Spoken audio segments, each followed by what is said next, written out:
come to grips with is the very definite possibility that a large portion of the population of Africa could be wiped out by AIDS.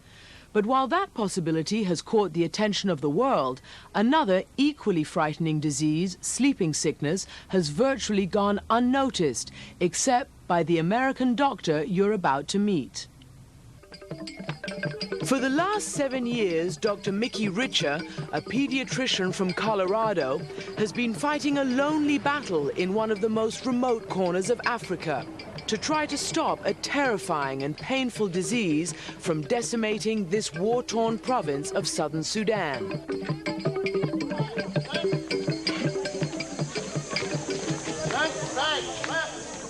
So these children all know what's going to happen today? Yes, they come for a test. For the test? Yes. Okay. Today, Dr. Richer and her team from the International Medical Corps are trying to put up a firewall against a disease called sleeping sickness. It's spread by the bite of a tsetse fly, and 40 years ago it was almost totally wiped out. But now, because of decades of civil war and neglect, a frightful epidemic has re-emerged, threatening millions of people. In some parts of Africa, the disease is killing as many people as AIDS. The difference is there is a cure for sleeping sickness. It is a disease that's 100% fatal if not treated. It's a disease that's almost 100% curable if treated. So that's a dichotomy, huh? A fatal disease, and yet we have a cure for it, so why aren't we trying to cure the people that have it? Because we don't have the resources. Do they know what's going on? I mean, are they aware of this sleeping sickness? Oh, yes, very much so. Most of the kids here have had at least one family member die of sleeping sickness, a mother, a father. Angelo John! No one wants to hear his or her name called today because it means their blood shows the first signs of the disease. Those infected with the deadly parasite are taken to Dr. Richer's remote field hospital, where there's no power, no running water, and just old-fashioned cures. The only thing not in short supply are patients, and many of them have had to walk for days just to get here, including children slipping into a deep sleep from which they may never awake. So this is our first patient, John. A little 12-year-old. How bad is John? Well, now he's relapsed and he has got trypanosome, so we have found the parasite in the fluid that surrounds his brain. And that means what for how he's going to progress now? That means he's got a very advanced disease. He's very, very sleepy. He sleeps all the day. He's having a lot of difficulty with walking. He's not talking normally. He's a little bit confused. He really is falling asleep. Yeah, he will fall asleep right here if we let him. And in a worst-case scenario, how long does he have to live? Well, if we don't treat him at all, it's 100% fatal. So if we don't treat him, he will die. The main drug that's used to treat the advanced form of sleeping sickness is an antiquated old substance that was first developed 50 years ago. It's called Melarsoprol, and it's made up of arsenic mixed with the compound that goes into making antifreeze for cars. It actually kills about 5% of the people who use it, and the patients who do survive the injections say that it feels like hot chili peppers coursing through their veins. You will see adult men here crying once it's being injected in their vein. I mean, we're talking stoic populations. This drug is so painful, and it can kill a huge number of the patients. Mm-hmm. In the West, in the United States, would a vet even give this drug to a dog?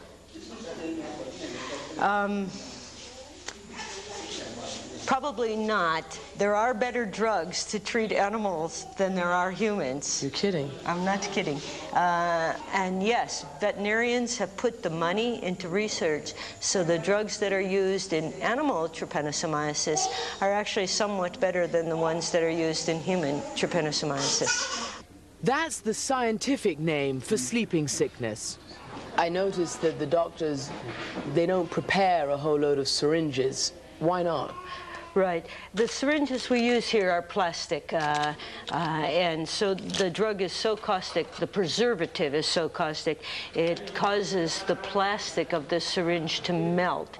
If it causes a hard plastic syringe to melt, what does it do to somebody's vein? Well, it destroys the vein. Most of the time, the vein can't be used again. And what that means is that each shot is more of an ordeal, especially for children like Zaina, as well as the doctors who struggle to find enough healthy veins to last the 10-day course of painful injections.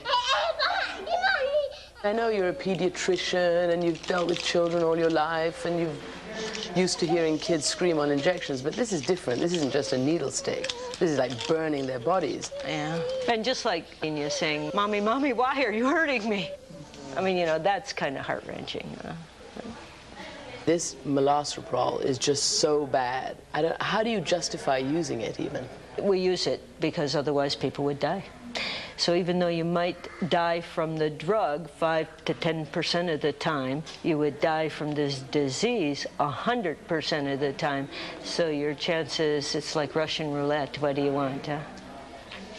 It doesn't have to be this way. In fact, scientists in the United States and Europe already have found a far less painful way to cure sleeping sickness. Only the people here will probably never see it, because for the drug companies, it's just not profitable. You can't make money making medicines for people who earn less than $1 a day. He's definitely reacting to the combination medicine. The drug is called DFMO. It cures sleeping sickness without toxic side effects. Dr. Richer took us to this old warehouse, which has the only local stock of DFMO. It was left behind by another group of aid workers who fled the fighting here 10 years ago. Just be careful, there's a lot of broken glass, huh? DFMO was meant to cure cancer and make a fortune for the pharmaceutical company.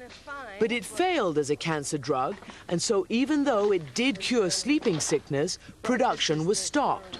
And now, the DFMO lying around here is expired and useless. This is a vial of DFMO. So this is the miracle drug that could actually be used? Right. We don't use this because it's outdated, but this is the very same thing. And even though this is successful on advanced stage sleeping sickness, the company's not making it anymore. Right. The company no longer makes it. The process, the chemical process to make it is very complicated, and it does destroy machinery, so it's very expensive. At $600 a patient, DFMO is just too expensive for the sleeping sickness victims here in Africa. But DFMO will be available in another formulation for consumers in the West. Would you dare let someone get this close? It turns out the drug helps remove facial hair. And this commercial is part of a campaign to launch a new hair removal cream for women. It's made by Bristol Myers Squibb. Now, up close is up to you. If an existing drug is going to be used and produced and sold at a very high return on investment for a lifestyle disease, and it's not available for a disease that threatens the lives of hundreds of thousands of people, I don't know any other word to describe that situation than obscene. James Orbinski from Médecins Sans Frontières, or Doctors Without Borders, is trying to force the pharmaceutical industry to pay attention to what he calls the neglected diseases of the Third World. How do you convince that multi-billion-dollar empire to devote a tiny, tiny percentage to these medicines that can cure these diseases? Well, you can ask. And the answer that you will likely get is that the pharmaceutical industry is not a social service.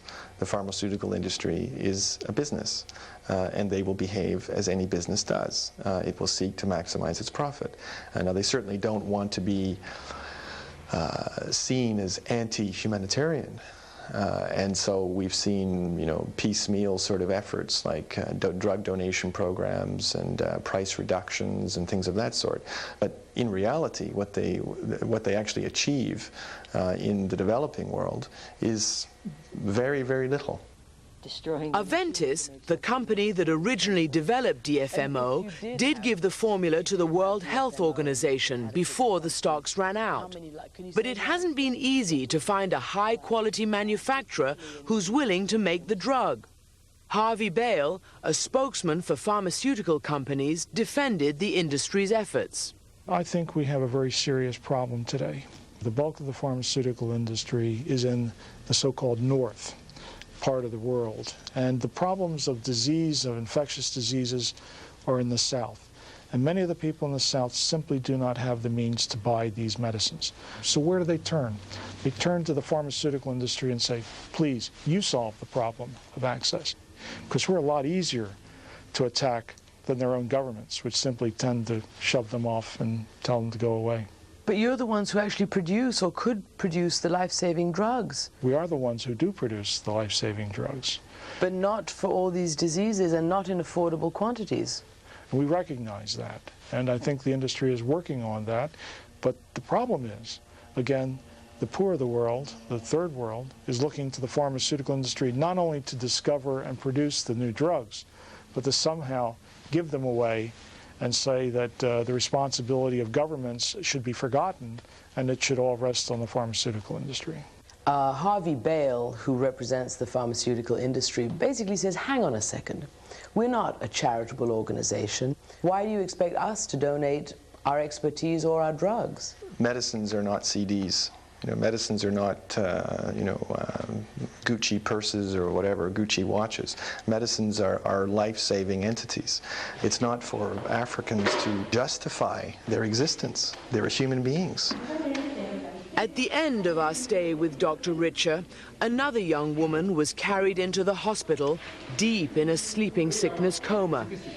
If Dr. Richer had some DFMO, she told us she could probably save her life. Today is not such a good day. It's a bad day. The fact that we had a relapse kid come in, that if we had the appropriate medicine for her, I could treat her. So it makes you feel kind of depressed and sad today. Usually we're pretty upbeat here, but just a little down today. Since we left Dr. Richer's hospital in southern Sudan, her funds have run out.